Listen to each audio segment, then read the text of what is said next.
Cette semaine, nous lisons la paracha de Tazria qui parle de cette situation qu'on appelle la nida.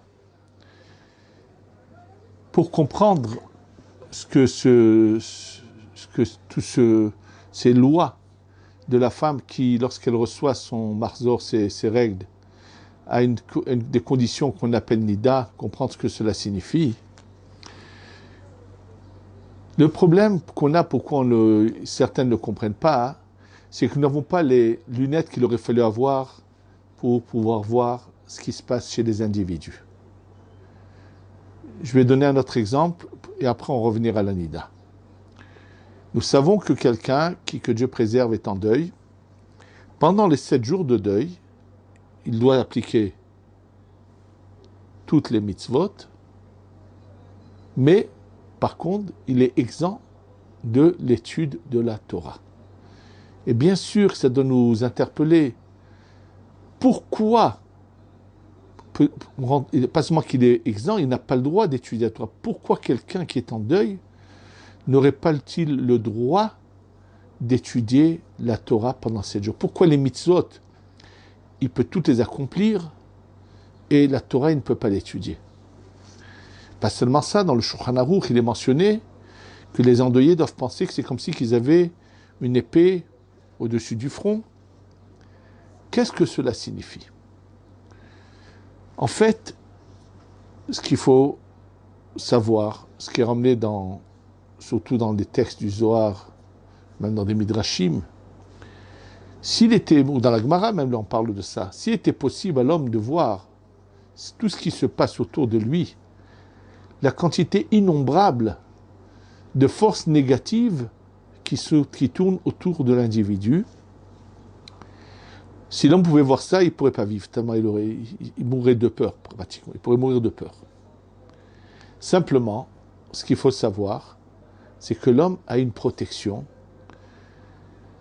qui est son âme, cette âme qui est une partie divine qui est en lui. Cette partie est une partie à l'intérieur de lui, une partie autour de son corps, le protège. Et donc, cette protection qu'a l'homme, qui le protège donc de ces forces négatives qu'il y a autour de lui, ne peuvent le protéger que s'il y a une lumière intense qui les empêche de s'approcher.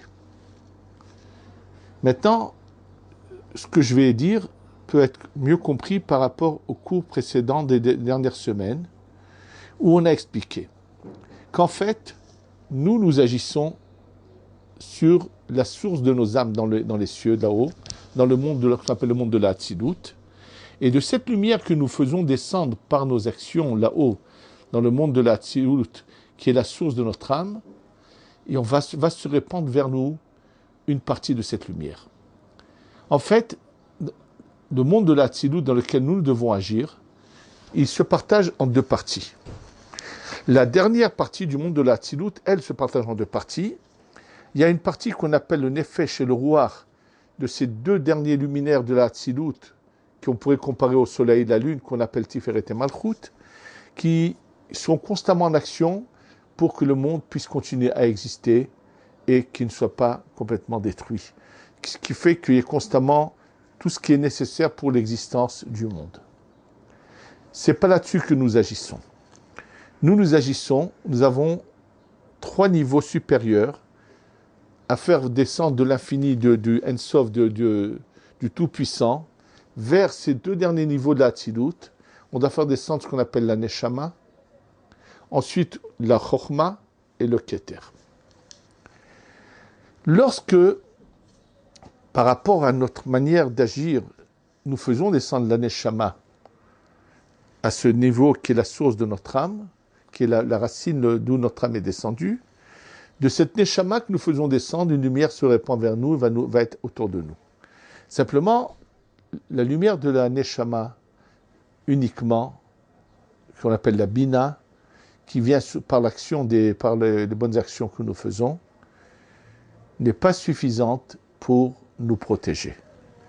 Et donc, tous les jours, même quand nous faisons la tfila, nous récitons des versets de la Torah.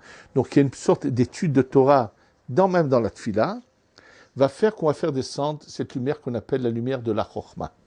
donc un niveau au-dessus. Et cette lumière qu'on appelle le Or HaChokhma, la Haya aussi s'appelle comme ça, a la possibilité de nous préserver, de nous protéger. Quand quelqu'un que Dieu préserve est en deuil, cette lumière de la Chokhma ne se répand pas vers lui, donc il n'a pas de protection. Et c'est pour ça qu'il est mentionné dans le Shulchan Aruch qu'il y a comme une épée au-dessus de lui. Et au fur et à mesure, pendant toute l'année, il y a un certain danger. Et c'est pour ça qu'il y a certaines lois qui concernent les endeuillés. Et il doit faire attention à beaucoup de choses, puisqu'il manque une sorte de protection. Je parle de l'année pour les enfants par rapport aux parents, puisque les autres membres, c'est 30 jours seulement le deuil. Donc quand on parle d'un an, c'est uniquement les enfants par rapport à leurs parents.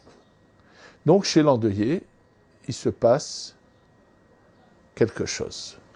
C'est-à-dire que lorsque le Malach HaMavet, l'ange de la mort, a reçu l'autorisation de venir chercher, de prendre l'âme de parents, les enfants qui ont une partie de l'âme de leurs parents en eux, au moment où l'âme d'un de ses parents est prise et monte là-haut, c'est comme si on a donné la possibilité à cet ange de la mort qui est le Yetzirah, qui est le Satan, c'est tout la même chose, va donc avoir une sorte d'emprise sur la personne. Pour qu'il y ait cette emprise, il faut que la lumière de la Chokhma se retire. Donc si quelqu'un n'arrive pas à faire descendre la lumière de la Chokhma vers lui, si à ce moment-là il se met à étudier la Torah, cette Torah ne va pas aller à sa source alors dans la lumière de la Chokhma, puisque l'endeuillé n'a pas de lien, et cette Torah va être prise par les forces négatives qui au contraire vont les renforcer. C'est pour ça qu'on interdit à l'endeuillé d'étudier la Torah. Bien sûr, s'il avait été possible pour nous de voir, on verrait que cette même personne qu'on a vue la veille avant son deuil et maintenant, on verrait que la force de lumière qui est en lui n'est pas du tout la même, puisque une partie la plus importante, ce qu'on appelle le hors de la Chokhma, le de la Chokhma s'est retiré. Donc même si on a l'impression de voir la même personne, nous ne sommes pas capables de voir l'intensité de lumière qui est en lui ou pas.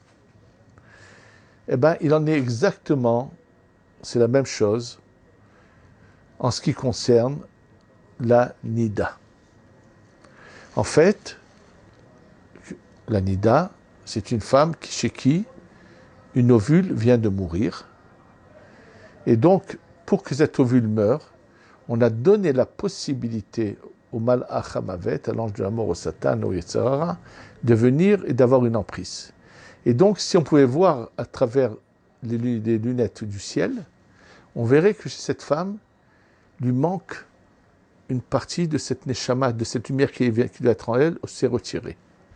Et c'est ce qui explique l'état de tension, l'état de... Les femmes qui, quand elles ont leur marceau et reçoivent leurs règles, ne sont pas dans le même état de gaieté que lorsqu'elles n'ont pas ça. Je ne parle pas que des femmes mariées, même des jeunes filles. C'est-à-dire qu'il y a quelque chose qui se passe. Et tout simplement parce qu'il y a une sorte d'emprise sur elles. Et c'est la raison pour laquelle il est déconseillé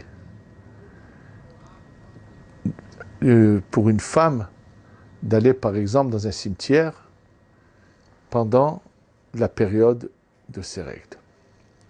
Puisqu'elle n'a pas de protection, et comme dans les cimetières, c'est le lieu où les forces négatives, non seulement qu'elles sont présentes, mais elles ont le pouvoir d'agir, c'est pour ça que pour personne il est conseillé d'aller souvent dans un cimetière. Ce n'est pas un lieu où les gens doivent aller, et bien au contraire, c'est un lieu qu'il faut éviter absolument de fréquenter. Bon, quand c'est des obligations, mais en dehors de cela, il faut mieux éviter, parce qu'il ne faut pas se mettre en danger. Donc chez une femme, c'est ce qui se passe. Donc comment fonctionne le mikvé? Et c'est ça ce qu'on va expliquer. Maintenant, le fait qu'elle n'a pas eu cette protection, cette femme, puisque cette protection s'est retirée et qu'il y a eu... Donc c'est comme si que des forces négatives, ce qu'on appelle Ruach Hatuma, un vent d'impureté, est venu, s'est agrippé sur elle. Maintenant, qu'est-ce qu'est le mikvé? Et on va comprendre comment il agit. En fait, le mikvé, qui est donc une sorte de grand récipient, construit bien sûr des murs avec le mot mikvé, la valeur numérique est de 151. On va le faire ensemble. Même c'est 40, Kouf c'est 100, ça fait 140, Vav c'est 6, ça fait 146, He c'est 5, ça fait 151. Le chiffre 151 est un chiffre qui est lié à la Bina Neshama. Comment? Le nom Heye, Aleph, He, ensuite Yud et He, qui est de 21. Lorsqu'on prend ces lettres du Shem Heye et qu'on va les remplir, alors on peut avoir 3 formules. Le Aleph ne change jamais. Le Aleph s'écrit Aleph, Lamed, P. Donc c'est toujours la même chose. Le Aleph ne change jamais. La valeur numérique du mot Aleph écrit au complet est de... Le P c'est 80. Le Lamed c'est 30. Donc ça fait 110. Plus le Aleph ça fait 111. C'est-à-dire que le Aleph au complet, comme il s'écrit, et il ne change jamais de formule, c'est à la valeur numérique de 111. Ensuite, nous avons le He. Et le He a 3 formules, comment il s'écrit. Il peut s'écrire He Yud, ou bien He Aleph, ou bien He He. Si on va écrire He He, donc on va avoir la valeur de 10. 2 fois He, c'est 2 fois 5, 10, puisque c'est He He. Donc 111 plus 10, ça fait 121. Le Yud s'écrit toujours de la même manière, il n'y a jamais de possibilité de changement. C'est Yud, Vav, Dalet, qui représente la valeur numérique de 20. Yud, c'est 10, Vav, 6, Dalet, 4, ça fait 20. Donc on était déjà à 121 plus 20, ça fait 141. Plus le He de la fin qui s'écrit He He, ça fait 151.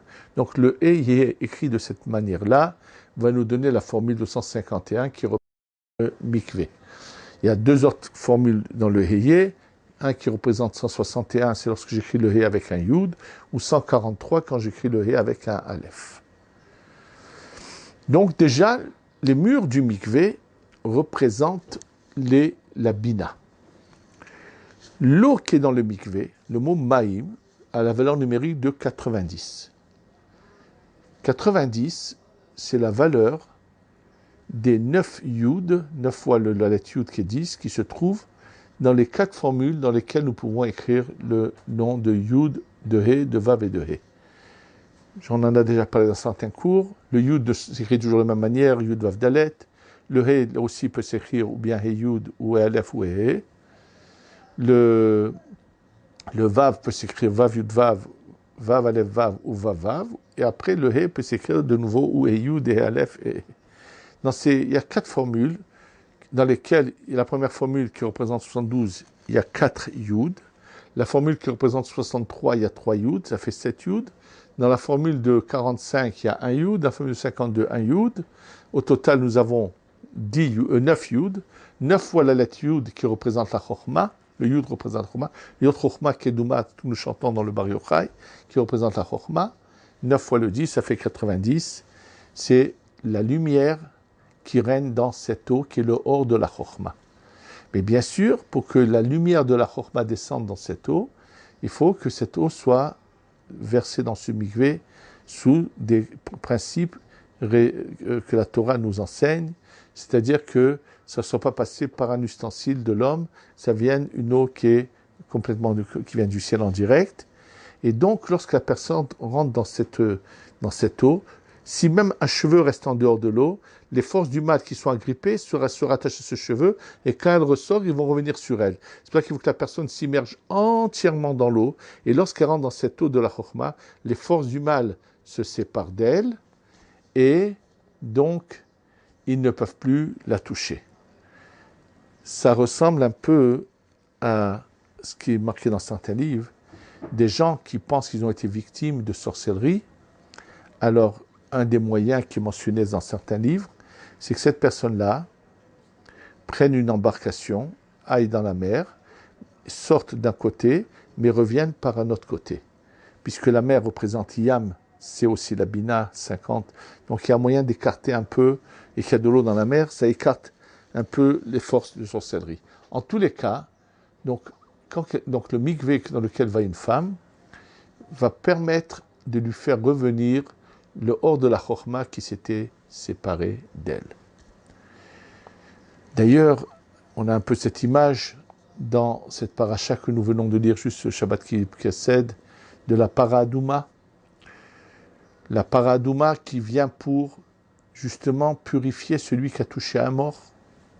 Alors, c'est la paradouma, la vache rousse, représente la bina, mais la bina sur lequel il y a eu une emprise.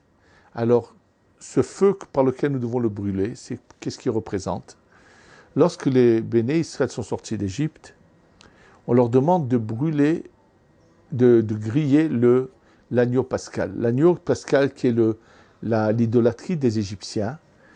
Quand Dieu nous demande pas de le cuire, mais de le passer au feu, qui est un feu qui est pour le griller, en faisant cette mise à nous, en allumant un feu en bas pour griller l'agneau pascal, il y a un feu de sainteté qui sort d'en haut du monde de la Tzilut et qui va brûler la source de cette idolâtrie égyptienne. C'est pour ça qu'il fallait de manière impérative que ce commandement de l'agneau pascal soit fait en Égypte. Une fois que la source de la force égyptienne est brûlée là-haut par le feu de sainteté, il n'y a plus de pouvoir à ceux qui les représentent en bas, et donc le peuple d'Israël peut sortir. Donc la paradouma, on la brûle, mais après ces cendres sont mélangées avec une eau qui est pure, l'eau qui représente la chorma. Et de cette eau mélangée, on asperge la personne. Ça veut dire que le mal qui s'est agrippé avec cette eau qui vient maintenant repousse le mal qui s'est agrippé sur la personne qui a touché à mort et donc la purifie. C'est un peu dans la même image de ce qu'on vient d'expliquer. Et c'est dans cette image également qu'il est bien sûr conseillé aux hommes d'aller le vendredi avant Shabbat au mikvé.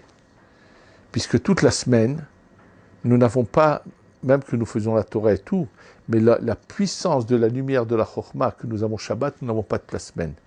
Donc c'est bien, quand on va au mikvé, d'abord de se purifier. Une des kavanas qu'il faut avoir en allant au mikvé, c'est de retirer les vêtements de semaine de la neshama de l'âme, et ensuite se retremper pour revêtir sa neshama des vêtements de Shabbat. Donc le mikvé agit de cette manière-là, c'est comme ça que ça purifie. Bien sûr, quand on parle du mikvé, il y a aussi la mer, il y a des sources d'eau, ainsi de suite, mais des choses que la Torah nous dit où se trouve le moyen de retirer l'emprise du mal sur nous. Et donc, on comprend mieux maintenant ce qui se passe. Simplement, on a du mal à le comprendre parce qu'on ne voit pas les choses. Mais si vous pouvez les voir, on comprendrait. C'est un peu ce qui se passe des fois quand quelqu'un, après avoir fait une mitzvah, fait une grande faute.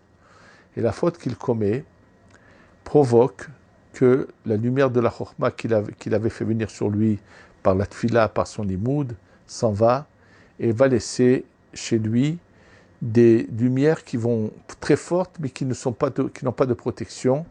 Et c'est pour ça qu'il est plus grave pour quelqu'un qui est dans le chemin de la Torah, qui fait ce qu'il faut, de faire d'Averot, que chez les autres personnes. Le soir de Pessah, ce qu'il faut savoir, que la consommation de la matzah nous fait venir la lumière de la chokhmah sur nous. Donc si on le comprend, c'est pour ça qu'il faut que cette matzah soit faite à la main, pour que la personne qui l'a faite a dit avant de la faire, je la fais pour la mitzvah. C'est que de cette manière-là seulement que de la lumière va pénétrer cette matière qu'on appelle la matzah.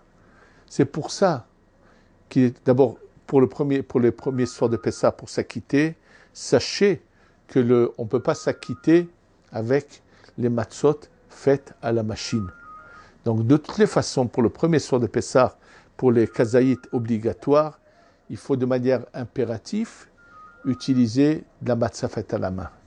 Mais quand on comprend le sens que la matzah, c'est qu'il doit venir résider en elle une sainteté qui va nous nettoyer notre neshama, comment peut-on avoir le courage de prendre de la matzah faite à la machine, même pour les autres jours de Pessah? quand nous savons que c'est quelque chose qui va nous emmener la lumière de la Chokhmah en nous, alors bien sûr, ça doit nous encourager à faire le meilleur.